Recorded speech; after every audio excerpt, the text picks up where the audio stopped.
नमस्कार, केसी न्यूज़ में आपका स्वागत है। आज हम मोहिनी चंदेल जी से क्षेत्रीय मुद्दों पर सीधी बात करेंगे। चंदेल जी, खबर कंट्रोल न्यूज़ में आपका स्वागत है सर। सबसे पहले अम्बेडकर जयंती के विषय पर आप क्या कहना चाहेंगे सर? नमस्कार साथियों, दोस्तों, मैं मोहिनी चंदेलिया, एमसीडी पर्यावरण सहायक यूनियन पूर्वी दिल्ली अध्यक्ष। आज साथियों, हम अम्बेडकर बाबा की जयंती 14 तारीख को मनाई जाएगी।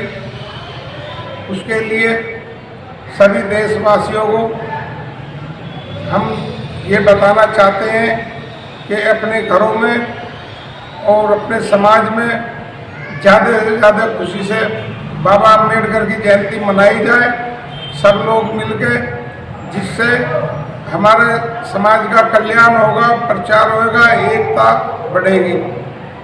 क्योंकि ये हमारा फर्ज बनता है, कोई भी समाज है, हम सब मिलके, सारे दलित भाई और पूरा देश, शिक्षा तो पूरे देश को ही मिल रही है, प्रेरणा तो पूरे देश को ही अम्बेडकर बाबा ने दी है।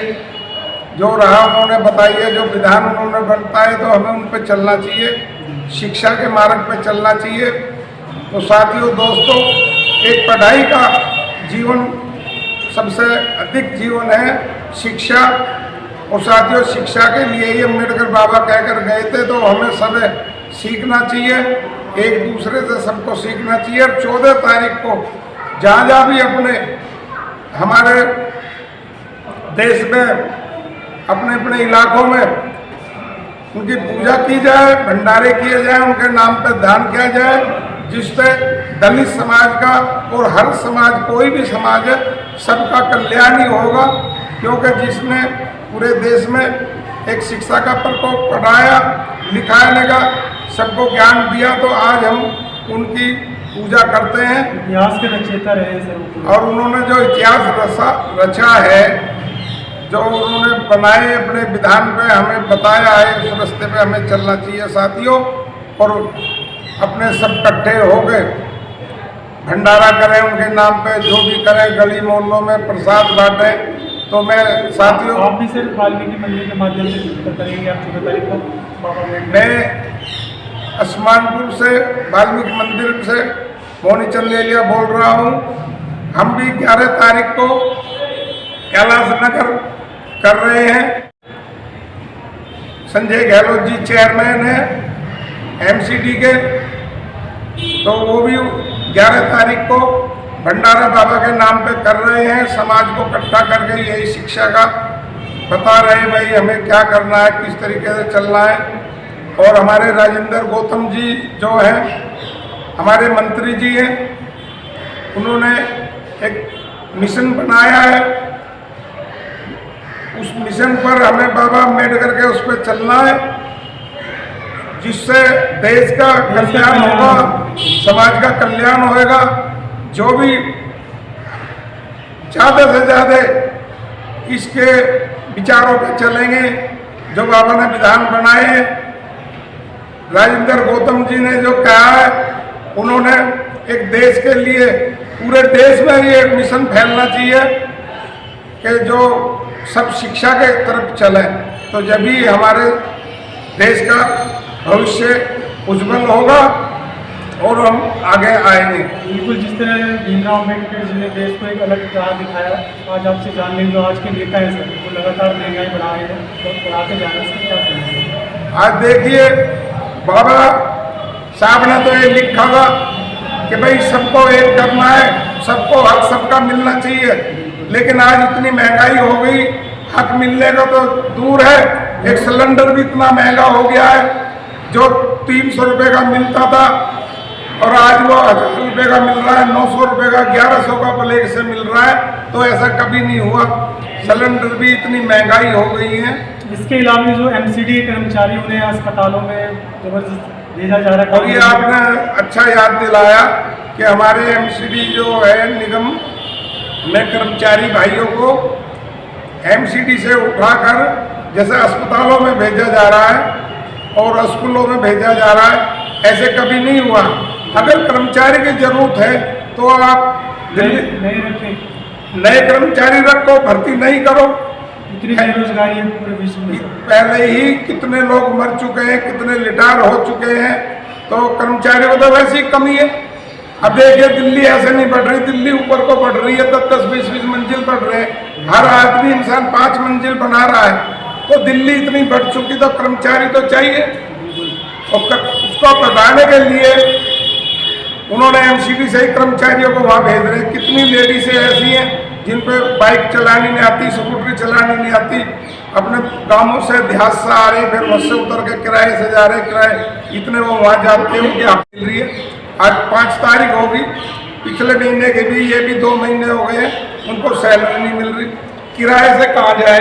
तो मैं अपने अधिकारियों से, निगम के जो अधिकारी हैं हमारे, कमिश्नर महोदय जी हैं और डीसी साहब हैं हमारे, मैं उनसे हाथ जोड़कर एक विनती करते हैं, प्रार्थना करते हैं, कर्मचारियों को इतना ना सताया जाए। जो कर्मचारी हैं इनको वापसी भेजा जाए, और आपके पास कर्मचारी नहीं है तो आप भर्ती दूसरी खोल लो, नए कर्मचारी रखो।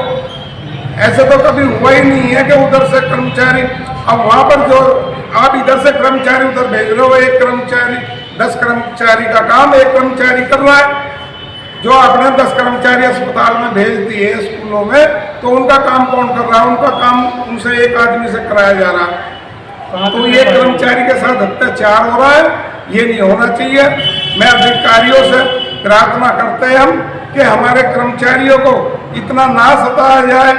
आज एक जो रिटायरमेंट है उनको 7-7 महीने हुए, उनकी पेंशन नहीं आ रही है। जिनको रिटायरमेंट को तो कोई दूध भी उधार नहीं देता है, वो हमारा खुद का पैसा है। मैं भी रिटायरमेंट हूँ, 16 में सेवा मुक्त हुआ हूँ। अब बताइए जब मेरा कोई और जुगाड़ नहीं है, कोई बिजनेस नहीं है, एक पेंशन के ऊपर था, मेरा कैसे खर्चा चल रहा होगा। 80, 90, 92 साल का एक हमारा जन्नू प्रधान जी हमारे 92 साल के हैं। बताइए उसे कौन दूध भी उधार नहीं दे रहा होगा, चाय वाला सब्जी नहीं दे रहा होगा।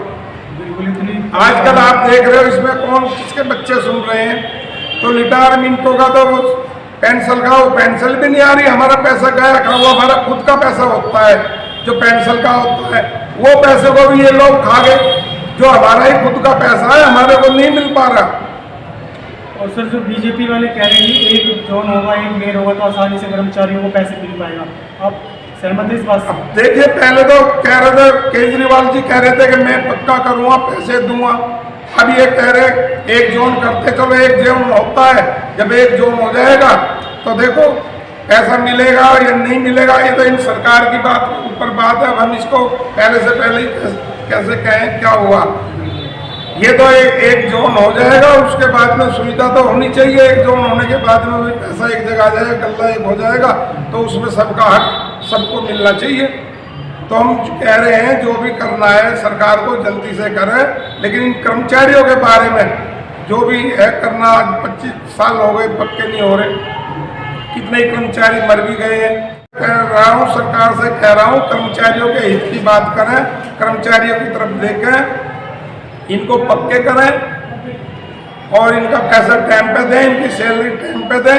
और जो अस्पतालों में कर्मचारी जा रहे हैं, स्कूलों में, इनको कृपा करके वापसी करें, आप नई भर्ती करें, नया स्टाफ लाएं। आप इनके साथ क्यों अत्याचार कर रहे हो? कितनी लेडीज हैं जो जा नहीं पाती हैं, उनकी अपसेंट हो जाती है, लेट हो जाते हैं। तो मैं आज यहाँ पर मोनी चंदेलिया अपने समाज की परेशानी, अपने कर्मचारियों की परेशानी, अपनी सरकार को, अपने मुख्यमंत्री को, अपने प्रधानमंत्री को, अपने कमिश्नर साहब को, डीसी साहब को, आप हमारे माई बाप हैं।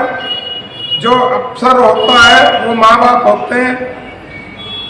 ये आप दो हम खाएंगे, हम दो आपके, हमने इतना जैसे केरल में भी इतना गंदगी उठाई है, गंदगी से लड़े हैं, तो हमारे को ये मिल रहा, कोरोना में भी क्या सैलरी भी नहीं मिल रही। हमने इतना बुरा तो नहीं किया था, हमने गंदगी को उठाया, देश को बचाया। हम देश के रक्षक हैं, एक देश को बचा रहा है, सीमा पर लड़ रहा है, हम देश को बचा रहे हैं, गंदगी से लड़ रहे हैं, कीड़े को, गंदगी को हाथों से उठाकर फेंक कर आ रहे हैं। तो मैं हाथ जोड़ के प्रार्थना करता हूँ अपनी सरकार से, हमारा पैसा दें, हमें पक्का करें और जो स्कूलों में कर्मचारी गए हुए इनको वापसी करें। जय वाल्मीकि, जय भीम, जय भारत। धन्यवाद। सालों को और अपना हक लेना है, साथियों अपना हक लेना है, इनको छूटे मारो और हमें अपनी लड़ाई लड़नी है। मैं समाज के साथ हूँ, परमन ढंग से भाइयों मैं आप लोगों के साथ हूँ। जय वाल्मीकि, जय भीम, जय भारत। बहुत बढ़िया मोहनी चंदेल जी। और ये लड़ाई जो है ना मर के नहीं, इनको मार के जीतेंगे जब तक हमारे साथियों का साथ है।